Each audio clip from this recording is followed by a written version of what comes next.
los bendiga mucho, hermanos, y Dios los guarde. Vamos a abrir nuestra Biblia ahí en el libro de el profeta Ezequiel.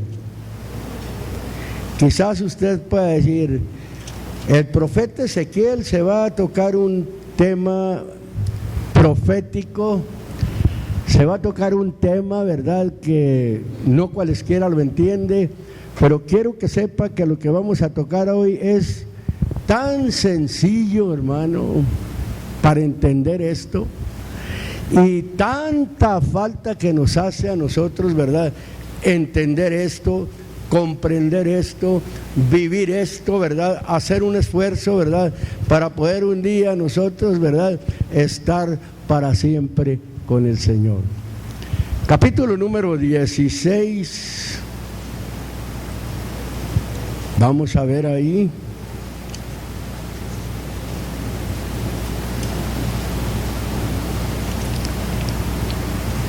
¿Ya tiene el capítulo número 16? Para que no batalle ahí el libro rápido. Versículo número 49, nada más un versículo vamos a tomar. ¿Ya lo tiene, mi hermano? Dice así: he aquí que esta fue la maldad de Sodoma, tu hermana, soberbia, hartura de pan y abundancia de sociedad tuvo ella y sus hijas, y no corroboró la mano del menesteroso. Ese es el texto que vamos a analizar hoy. Nosotros sabemos, ¿verdad?, y es muy conocida para mucha gente, ¿verdad?, Sodoma, Gomorra, bueno, de oídos, que fue lo que sucedió, ¿verdad?, allá en tiempo pasado, cuando el Señor llegó y destruyó. Sodoma, ¿verdad?, es algo muy conocido como el símbolo del mal. Y sabemos, ¿verdad?, la razón de la destrucción. Aquí en el texto está mencionando y dice muy claramente tres cosas muy importantes, ¿verdad?, para nosotros entenderlas y conocerlas. Soberbia, una cosa. Otra de ellas, hartura de pan, mucha comida, pero también dice abundancia de ociosidad. Ese viene siendo un contraste, ¿verdad?, en una vida. Mucha comida, mucho comer, pero hay abundancia de ociosidad. Antes de cada una de esas cosas que mencionamos está precisamente la soberbia. Vamos a empezar a hablar un poquito, ¿verdad?, porque no queremos caer en esto. Estamos en los mismos tiempos, son parecidos. Según, ¿verdad?, el capítulo número 13, me parece, del libro de San Lucas, no, el 17. El capítulo número 17, el versículo 26 al 30, ahí habla la Biblia de Sodoma. Así como en los tiempos de Noé, así será la venida del Hijo del Hombre. Dice, comían, bebían, plantaban, edificaban, las mujeres tomaban maridos, y era una mezcla de lo que está pasando ahorita en la actualidad. Pero ¿qué es lo que llevó a hacer todo eso? Soberbia. Yo miraba, ¿verdad?, esa palabra y me llamó mucho la atención. Un deseo, fíjese lo que es soberbia, y pretensión de superioridad sobre los demás. Y va muy acompañado o va junto con un rechazo de sometimiento a Dios y pretensión de autosuficiencia y exaltación. Ahora, el soberbio no reconoce su dependencia como criatura de su Creador, ni la mutua dependencia de sus semejantes. Tenemos que tener mucho cuidado, ¿verdad?, nosotros con lo que es precisamente la soberbia. Vuelvo a repetir el texto, porque a veces nosotros nos creemos autosuficientes, nosotros creemos que estamos muy preparados, nosotros creemos a veces que sabemos mucho, y eso nos lleva, ¿verdad?, a subestimar a los demás, a sentirnos superiores. Y a veces eso sucede, ¿verdad?, con nosotros cuando no tenemos nada, pero llega el momento en que llegamos, ¿verdad?, a adquirir cosa tras cosa. Llega el momento en que llegamos a unos niveles de vida, ¿verdad?, muy diferentes a los que vivimos nosotros, ¿verdad?, en nuestra niñez. Pero cuando tenemos las cosas, no sabemos manejarlas. Por eso es que se enseñorea de nosotros la soberbia, como dijo el salmista: Señor, no permitas que las soberbias se enseñoreen de mí. Eso es precisamente, eso es lo que llevó a la destrucción al mundo antiguo. Soberbia. Ya dijimos lo que es ser soberbio. Hartura de pan. ¿Qué es hartura de pan? El mucho tener, vaya, el mucho comer, que no haya falta de nada. Oiga, qué bueno que no haya falta de nada, pero que sea lo común, que sea lo normal, que sea lo que se necesita. No tener nada más por tener, no comer lo mejor porque otro lo come, no tener, ¿verdad?, cierta comodidad porque otro la tiene. No, la Biblia dice que nosotros seamos contentos con lo presente. Que no venga esa soberbia, que no se enseñoree sobre nosotros la soberbia. Es lo mismo que arrogancia, es lo mismo, ¿verdad?, que altivez. Hay una palabra, ¿verdad?, para hartura. Es el otro paso, ¿verdad?, que dieron estos. Hartura de pan. O sea, el exceso, la abundancia o el logro de un deseo. Cuando Dios nos da en abundancia, pero nos da con medida y nos da a nuestra medida. Nosotros a veces, ¿verdad?, deseamos otras cosas, deseamos tener más cosas, como menciono, porque mi vecino tiene, porque mi compañero de trabajo tiene más. Yo también quiero tener, yo también quiero comerlo mejor. Qué bueno cuando usted, ¿verdad?, su vida le permite, pero por su trabajo, no porque usted lo busca en lo extra de su trabajo. La Biblia menciona, y lo vuelvo a repetir, que nosotros debemos estar contentos con lo presente. Cuando habla también de ociosidad, ¿qué viene siendo la ociosidad? Es algo muy común para nosotros. Hay una palabra hebrea, ¿verdad?, para referirse ahí a lo que es la ociosidad de lo que está hablando ahí la Biblia. Está hablando precisamente de bebida, o sea, viene siendo una figura de un refresco, de un refrigerio o de algo, ¿verdad?, que produce una cosa, o significa, ¿verdad?, lo mismo, que no mantiene el orden, o un insubordinado o un desordenado. Esa era la vida, ¿verdad?, de aquel tiempo, de lo que fue, ¿verdad?, la ciudad de Sodoma y su compañera Gomorra y las ciudades comarcanas. En este caso podemos tomar la figura, ¿verdad?, o el prototipo, ¿verdad?, de una iglesia general, que es la ramera, porque la ramera tiene sus hijas, tiene sus compañeras también. Puede ser lo mismo, se puede aplicar ahí, pero vamos a irnos despacito, ¿verdad? También quiero mencionar algo: cuando alguien, ¿verdad?, siente o es autosuficiencia, es lo que siente, es un sentimiento de suficiencia propia.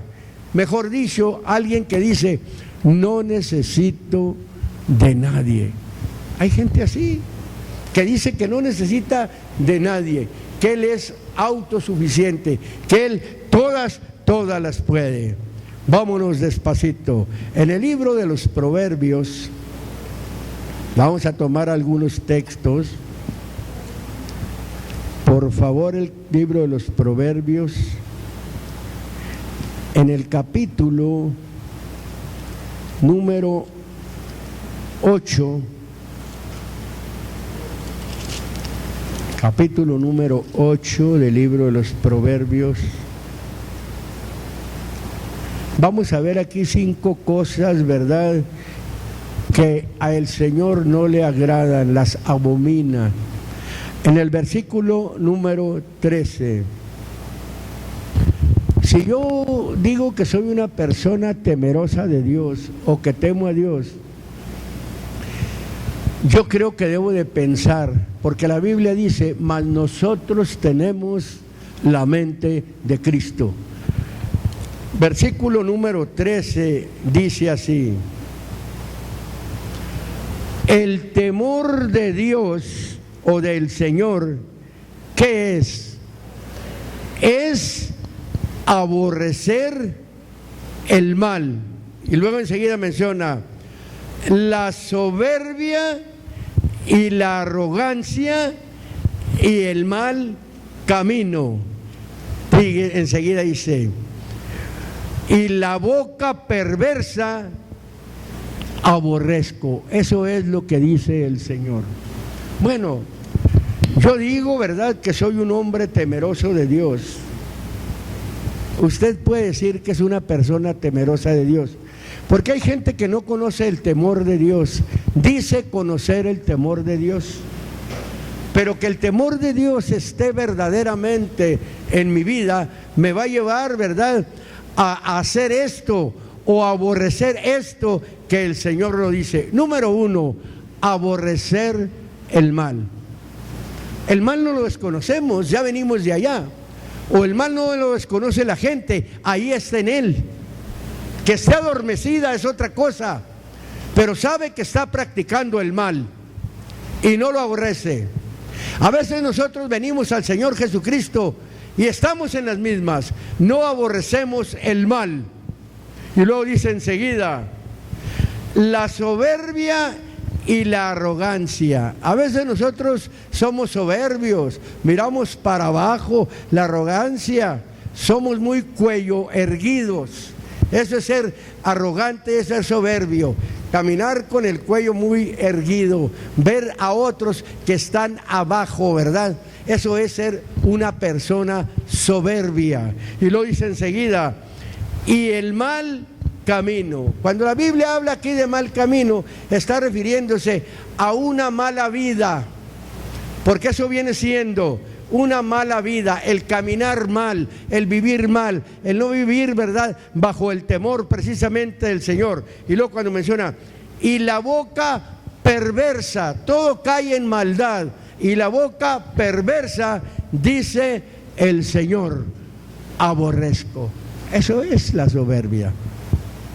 Nosotros nos podemos pesar, ¿verdad?, con lo que acabamos de escuchar. Capítulo número 11.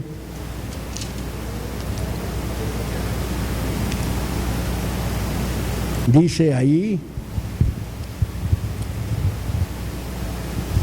versículo número 2. Vamos a tratar de ver este texto bien para asimilarlo, para captarlo nosotros. Dice el verso número 2. Cuando viene la soberbia, ya vimos lo que es precisamente, ¿verdad?, soberbia. Viene también, ¿qué? La deshonra. Me voy a detener un poquito. Cuando viene a nuestra vida la soberbia, o sea, la altivez, viene también, ¿qué dice? La deshonra. Ahí la palabra para deshonra es, viene la afrenta, viene la desgracia, viene la vergüenza. ¿Cierto o no es cierto? Yo creo que alguna vez alguna vez, porque no estamos exentos, ¿verdad?, de que a nosotros haya venido alguna vez la soberbia. Cuando ha venido la soberbia, ¿verdad?, a nosotros tenemos la experiencia, ni modo que usted diga, no ha venido a mí la soberbia, porque si vino la soberbia, de hecho tuvo que llegar enseguida la deshonra. Dios no puede ser burlado, y Dios lo que habla, eso acontece. Si la palabra de Dios está diciendo que cuando hay en una persona soberbia, de hecho, tras de eso viene la deshonra, viene la afrenta, viene la desgracia, viene la vergüenza. Por eso, hermano, la Biblia dice: no seas vencido de lo malo, vence con el bien el mal. Pues haciendo esto, dice, ascuas de fuego amontonas sobre la cabeza de tu enemigo. Si tu enemigo tuviere hambre, dale de comer. Si tiene sed, dale de beber. Que haciendo esto, ascuas de fuego amontonas sobre su cabeza. O sea, el enemigo es soberbio. Pero cuando viene el enemigo y que usted no le responde, ¿verdad?, de la misma manera, ¿qué es lo que va a suceder? El enemigo se avergüenza. Esas son las ascuas de fuego sobre su cabeza. ¿No las ha llegado a sentir usted? ¿O nada más? A mí me han tomado momentos así. ¿A cuántos nos han tomado momentos así? Oiga, hay vergüenza, da pena cuando usted hace el bien y alguien, ¿verdad?, le contesta con el mal, y usted sigue aferrado con el bien. Aquel que le hace algo del mal, ¿qué es lo que sucede? Vienen las ascuas de fuego, viene una deshonra, viene una afrenta, viene una desgracia, viene la vergüenza. La gente se avergüenza. O a veces nosotros que lastimamos o hacemos algo, ¿no andamos ahí todos avergonzados? Así es. Se tiene que cumplir lo que la palabra de Dios. Y lo sigue diciendo: mas con los humildes, ¿qué dice ahí? O con los sencillos, que es lo mismo, está la sabiduría o está el conocimiento. Y hablando de sabiduría, hablando de conocimiento de Dios, ¿qué es lo que dice la Biblia? El principio de la sabiduría, ¿qué es? Es el temor al Señor. El apartarse del mal es la inteligencia, es el conocimiento de Dios. Todo encaja ahí muy bien. Versículo número 16, hablando de soberbia. Gloria al Señor. Capítulo, número 16.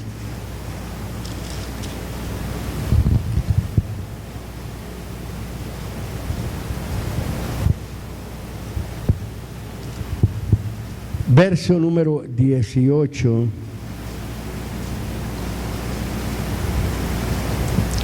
Dice de esta manera: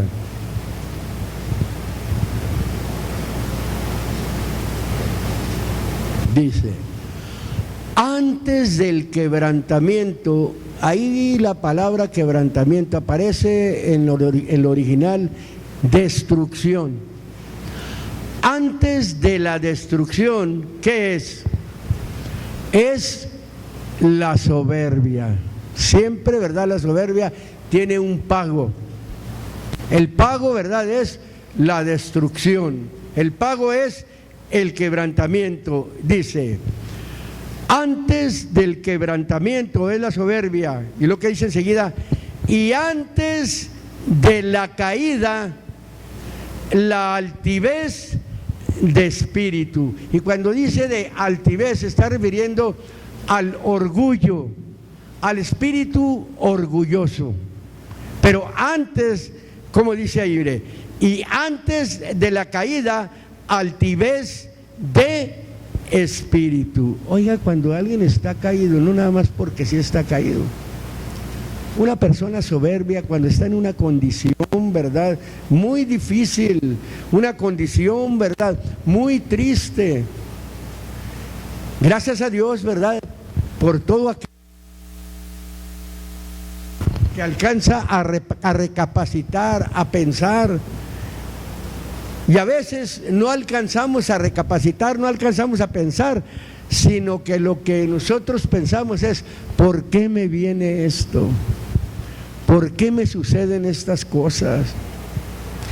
No se pone a pensar, ¿verdad?, que hay soberbia en su corazón. No se pone a pensar que hay orgullo en su corazón. No se pone a pensar que hay altivez de espíritu en su corazón. Es la razón por la que hay destrucción, caída, en un estado de caída. No está hablando de muerte, está hablando de un estado deplorable, decaído, muy bajo espiritualmente, vaya.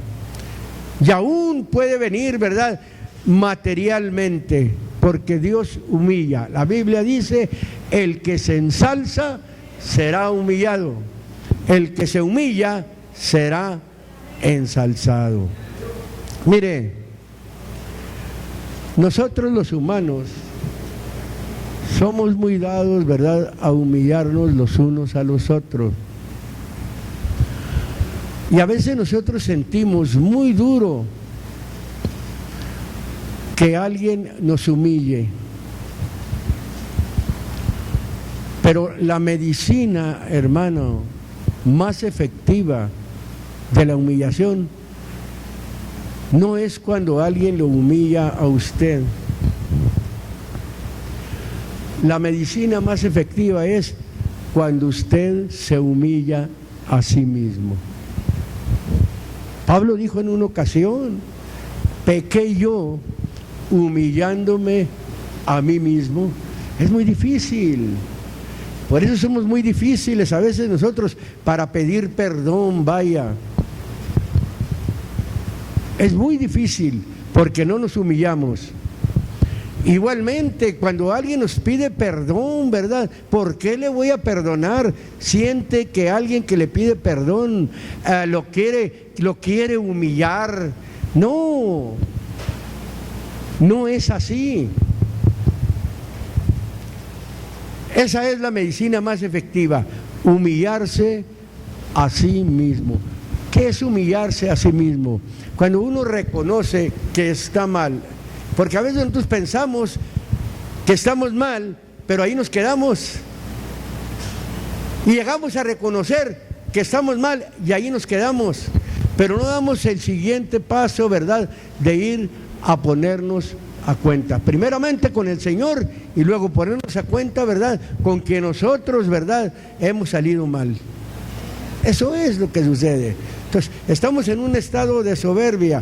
O la pensamos o esperamos que son las cosas.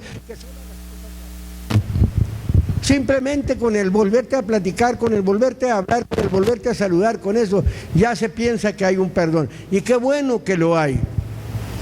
Pero aquí está, ¿verdad?, en que uno dé ese paso adelante. Que uno se humille a uno mismo y reconozca.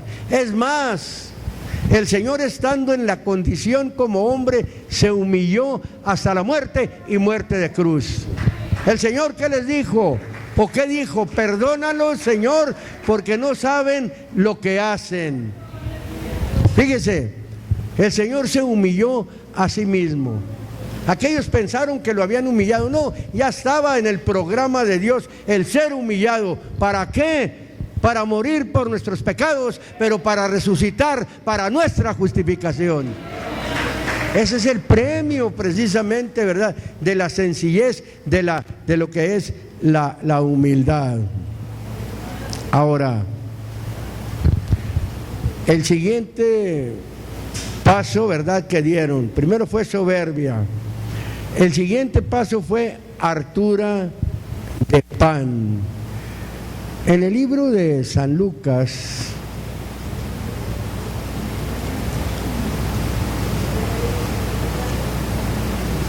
capítulo número 21, se me hace que ahí es donde voy a ir.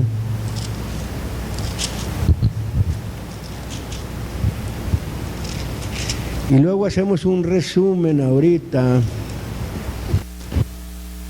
con lo que es y pensamos en qué situación está la iglesia. en este tiempo, en estos momentos. No estoy hablando nada más de la iglesia aquí local, las iglesias y la iglesia en general, ¿verdad? En todo el mundo, en todas partes, hay estas experiencias. Versículo número 33 dice de esta manera. No, desde el versículo 29, voy a agarrar desde el versículo número 29. El Señor les relata ahí una parábola. Y hasta aquí, ¿verdad? Los escritores, vaya, o ¿cómo podemos decir? Los impresores, allá arriba le ponen el deber de la vigilancia. Así le pusieron, y es cierto. Dice el verso 29, dice: y díjoles una parábola, mirad la higuera y todos los árboles, cuando ya brotan, viéndolo, de vosotros mismos entendéis que el verano está ya cerca. Oiga, pone un ejemplo. Bueno, puedo hablar con los campesinos, con la gente que conoce de campo, o con la gente que ha tenido huerto, o con la gente que hasta ahorita, este momento, ¿verdad?, tiene una higuera en su casa, porque aquí son muy comunes en nuestra ciudad. Usted conoce muy bien, ¿verdad?, porque usted la atiende, si es que la cuida, como está diciendo el texto, viéndolo de ustedes mismos entiendan. Y luego dice que el verano está cerca. Es como cuando dice el Señor, ¿verdad? Ustedes, ¿verdad?, ven para allá en el oriente y dicen, en el poniente, en el oriente, y dicen, va a llover, y es cierto. Cuando vemos nosotros de aquel rumbo para allá nubes, que se ven nubes, ¿qué decimos? Ahí viene la lluvia. Oiga, qué bien entendemos eso. Y el Señor agarra todas esas cosas, ¿verdad?, muy naturales, para mostrarnos el cuidado, ¿verdad?, de que esa agua que viene también de la venida del Señor está hablando. Y sabemos si está cercano o no está cercano a las puertas. Por eso dice el texto muy claramente: de cierto os digo que no pasará esta generación hasta que todo sea hecho. El cielo y la tierra pasarán, mas mis palabras no pasarán. La Biblia también dice del Señor que Dios no es hombre para que mienta, ni es hijo de hombre para que se arrepienta. Sale su palabra y no vuelve a él vacía. Así dice el Señor. Y luego dice el versículo número 34 dice: y mirad por vosotros mismos. Ya no mires allá si va a llover, ya no mires la higuera. Esos son ejemplos para que tengas cuidado, para que aprendas el deber de la vigilancia, que estés consciente de cuándo viene el Señor, lo cercano que está. Y luego dice: y mirad por vosotros mismos. ¿Qué dice ahí? Que vuestros corazones no sean cargados de glotonería y embriaguez y de los cuidados de esta vida, y venga de repente sobre ustedes, ¿qué les dice? Aquel día. Oiga, qué importante es aprender, ¿verdad? Ese es un ejemplo que nos deja la Biblia cuando habla, ¿verdad?, de lo que sucedió a Sodoma. Había mucha arrogancia, había mucha hartura de pan, estaban muy bien, pero también habla que había mucha ociosidad. Romanos capítulo número 13.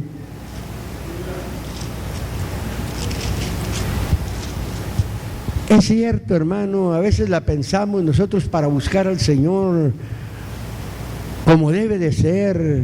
Creemos que todas las cosas son iguales. No. Al Señor hay que buscarlo así como dice este sagrado libro. Dice el versículo número 11, fíjese cómo dice ahí: y esto, conociendo el tiempo, que es de ahora, ¿de qué? de levantarnos del sueño o del adormecimiento, porque ahora nos está más cerca nuestra salud que cuando creímos. Es cierto, quién sabe cuánto tiempo tendrán ellos convertidos, pero entre más tiempo pasa en su vida, más cerca está su salvación. Está en promesa ahorita. Usted ha sido salvo, ha sido sacado, ¿verdad?, de un mundo pecador, pero no se ha cumplido completamente en usted esto. Usted tiene que guardarse, usted tiene que esforzarse, usted tiene que estar al pendiente, usted tiene que estar vigilando, vaya. Ese es el avivamiento del cual habla la Biblia. Por eso el libro de Habacuc dice, ¿verdad?, Dios vendrá de Temán, el santo del monte de Parán. Y luego menciona y dice el profeta: aviva tu obra en medio de los tiempos. En medio de los tiempos, dice, hazla conocer. Está hablando de un avivamiento espiritual, de un despertamiento, de una conciencia de que es hijo de Dios y de que tiene que estar al tanto, al pendiente, viviendo dentro del programa de Dios. Eso es mostrar un avivamiento al Señor. Y luego sigue mencionando y dice el texto número 12: la noche ha pasado, el pecado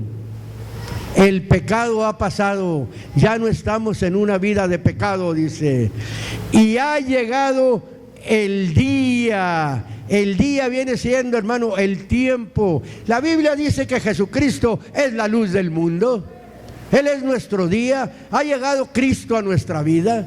Ya el pecado ya no está en nosotros. Y luego sigue diciendo: echemos pues las obras de las tinieblas, los trabajos del pecado. Y luego dice: y vistámonos las armas de luz. Gloria a Dios, porque nuestras armas no son carnales, sino poderosas en Dios para destrucción de fortalezas, dice la Biblia. Vamos a seguir leyendo esto. Y lo dice: andemos o vivamos como de día, vivamos en Cristo. ¿Cómo se vive en Cristo?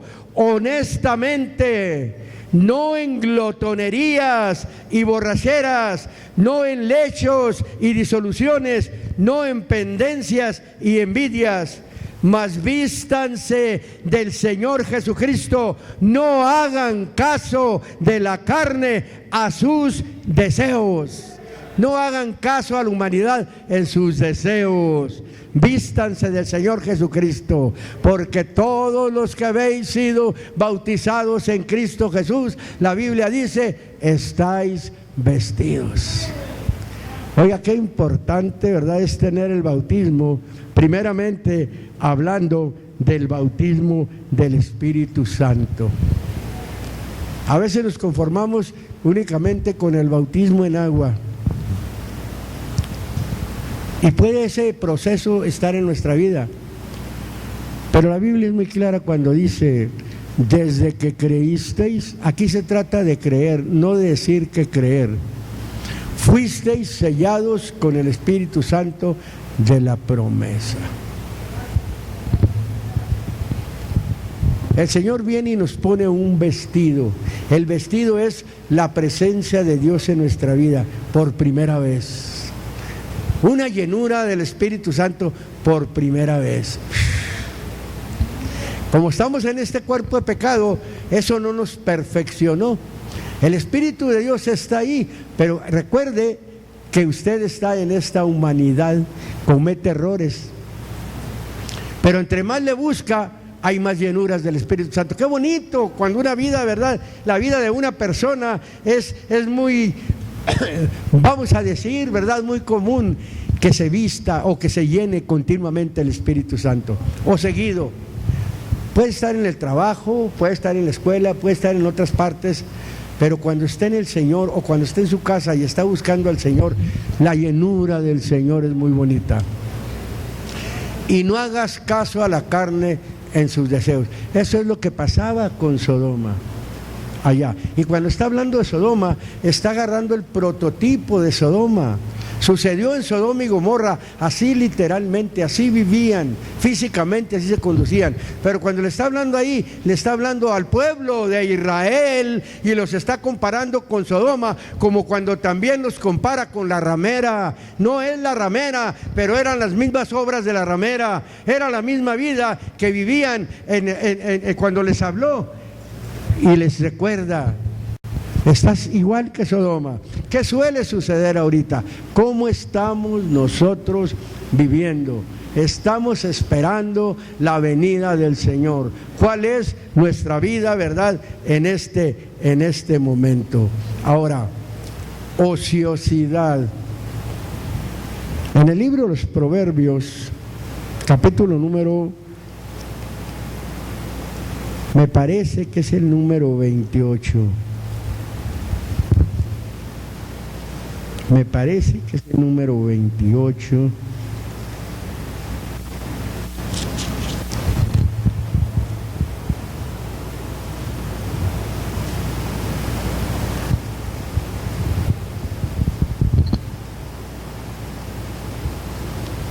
El verso número 19. Mire, este es un ejemplo para que nosotros no hagamos caso de gente ociosa que quiere perturbar nuestras vidas, tanto allá afuera como dentro de la iglesia.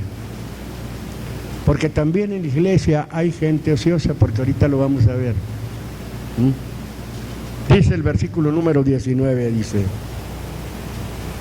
el que labra su tierra o el que trabaja su tierra se hartará de pan. Bueno, vamos a parafrasear las cosas y tratar de tomar. Por ejemplo, cuando dice el que labra su tierra, el que trabaja su tierra.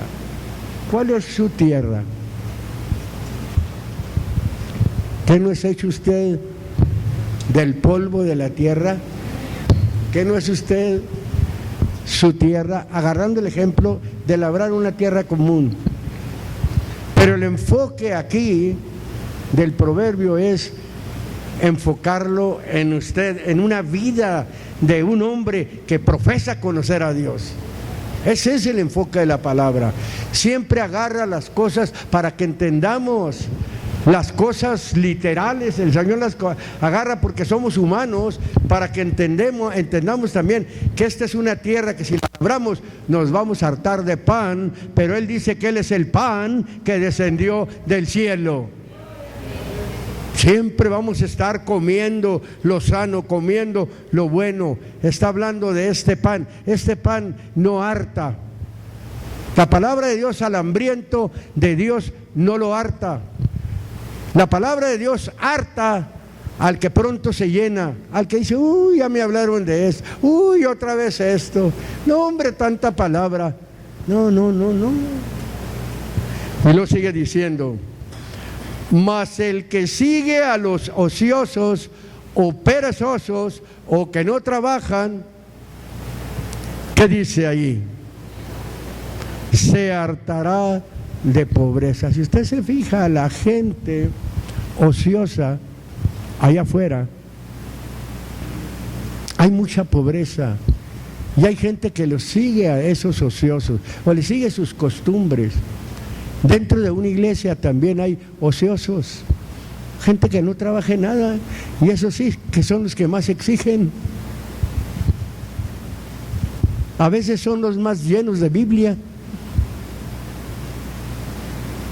Y hay quien le sigue. Es la razón por la que se hacen los bandos en las iglesias, porque se van tras los ociosos. Pero ¿qué dice? Se harta de pobreza. ¿Qué tipo de pobreza?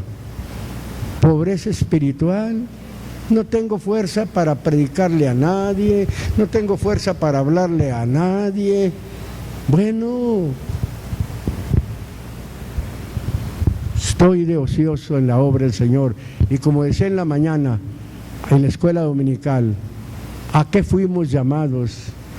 Conocemos a lo que Dios nos llamó, decíamos en la escuela dominical. Estamos conscientes que Dios nos llamó para serle útiles. No hay utilidad en mí, no hay utilidad en quien me sigue. Tiene que haber utilidad en mi vida para que haya utilidad en quien me sigue. Gloria al Señor. Ahora, Primera de Tesalonicenses,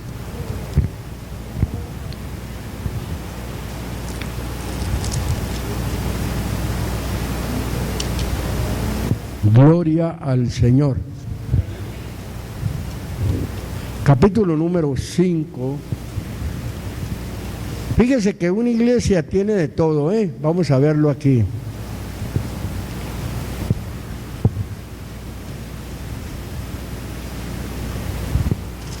Versículo número 12. Dice de esta manera, dice: quienes están hablando aquí son los ministros.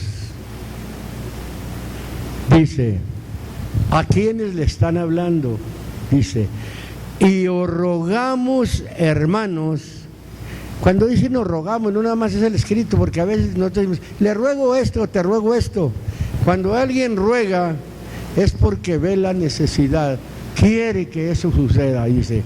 Y os rogamos, hermanos, que reconozcáis a los que trabajan entre ustedes y los presiden en el Señor y los amonestan. Fíjense, está hablándole a hermanos fuertes en la iglesia. Y os rogamos, hermanos, que, dice el texto muy claramente, que reconozcan a los que trabajan entre ustedes y los presiden en el Señor y los amonestan. Presidir, ser parte de un gobierno, guiar, viene lo mismo, y lo dice, y que los tengáis en mucha estima por amor de su obra, tened paz los unos con los otros, que se les tenga en estima. Según la primera de Timoteo, capítulo 5, verso 17, habla muy claramente y dice, habla verdad, los ancianos que gobiernan bien sean tenidos por dignos de doblada honra, mayormente los que trabajan en predicar y enseñar. Pero también hay forma de trabajar de los ancianos, que ya después daremos, ¿verdad? También, porque también habemos ancianos que no nos aguantamos. Dice, sigue diciendo el texto, dice el versículo número 13, dice, 14 dice, también, no nada más una cosa, se encarga otra, dice, os rogamos, hermanos, que amonestéis ¿a quién? A los que andan desordenadamente. Me voy a detener un poquito. En la iglesia también hay desordenados, así es como hay los que presiden, hay hermanos fuertes, hay también hermanos desordenados, fíjese, y necesitan amonestación, y a veces nosotros no lo hacemos. Y lo sigue diciendo, que consoléis o sobrellevéis, que es lo mismo, a los de poco ánimo. Tenemos que sobrellevar a la gente de poco ánimo, hermano. Y está hablándole a los hermanos fuertes. No, ya me aburrió no, ya ni la lucha le voy a hacer. No quiere. Pero también este es para que escuche quien es de poco ánimo, que le dé gracias a Dios por aquellos, ¿verdad?, que los consuelan, aquellos, ¿verdad?, que los sobrellevan. Considérenlos, oren por ellos. Y luego sigue diciendo, que soportéis a los débiles o a los flacos. Esos son los débiles. ¿Qué ocasiona que alguien esté flaco o que alguien esté débil? Le necesita vitaminas, necesita comida, necesita que lo vea un médico, necesita atención. Pero hay gente que no se presta, hermano, no quiere comer. Aquí es donde venimos a comer. Aquí es donde venimos a vitaminarnos. Cada mensaje, ¿verdad? Son las vitaminas que necesitamos. ¿O todas las vitaminas son iguales? Que no hay vitamina A, vitamina C, vitamina D, unas son para esto, otras son para otro. Yo le digo porque me han dado a mí vitaminas para ciertas líneas de enfermedad que he padecido. No me dan las mismas vitaminas. Así son los mensajes diferentes, porque si usted necesita esta vitamina, ahí está la vitamina. Esos son los mensajes que necesitamos. Esas son las vitaminas para cada uno de nosotros. El consultorio es la iglesia. Gloria al Señor. El médico es el Señor y nosotros somos los enfermeros. Ahora, dice el texto enseguida, dice, y lo dice, que soportéis a los flacos, que seáis sufridos para con todos. Sufrir y soportar es lo mismo, que lo soportes, que le tengas paciencia. Pero a veces, ay, se me agotó la paciencia. Es que nunca ha tenido el fruto de la paciencia. La paciencia es un fruto y hace falta la paciencia. Y la paciencia no la confunda con el aparceramiento, vaya. La paciencia es la paciencia. Es un fruto del Espíritu, la paciencia. Y la paciencia la produce la palabra de Dios. Entre más años pasen en su vida, gloria al Señor. Ni para qué decirlo. Bueno, vamos a seguir. Y lo dice en el versículo 15. Débiles que seáis sufridos para con todos, no hay acepción de persona. Mirad que ninguno dé a otro mal por mal, antes sigue lo bueno, siempre los unos para con los otros y para con todos. Y ya lo demás, usted lo ve ahí. Estad siempre gozosos, menciona ahí. Hay tantas cosas, hermano.